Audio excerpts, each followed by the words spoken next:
परमेश्वरले नि मानिसलाई आफ्नै स्वरूप र समानतामा बनाउनु भएको छ। यसको मतलब नि परमेश्वरले मान्छेलाई नि रोबोट बनाउनु भएको होइन। यसको मतलब नि परमेश्वरले तपाईलाई नि चाहना हालिदिनु भएको छ।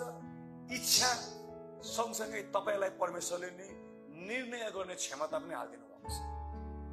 तपाईको जिन्दगी हो, तपाईको मात्रै निर्णय चल्छ।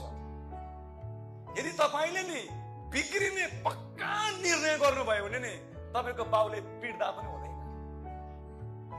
यदि तपाईले सप्रिने निर्णय गर्नुभयो भने नि दुनियाँले बिगार्छु भन्दा पनि हुँदैन।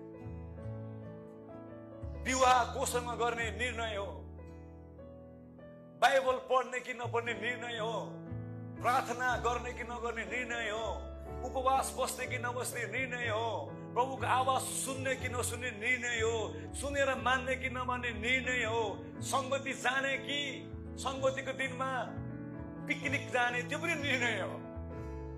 परमेश्वरले लट्ठी लिएर पिट्नु हुन्न होला। इवन मुक्ति पाउने कि नपाउने त्यो पनि मान्छेको निर्णय हो।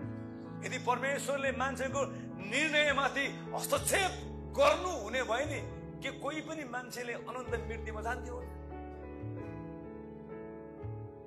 पहिलो कुरा नि तपाईको जिन्दगी हो भाइ, तपाईको मात्रै निर्णय चल्छ।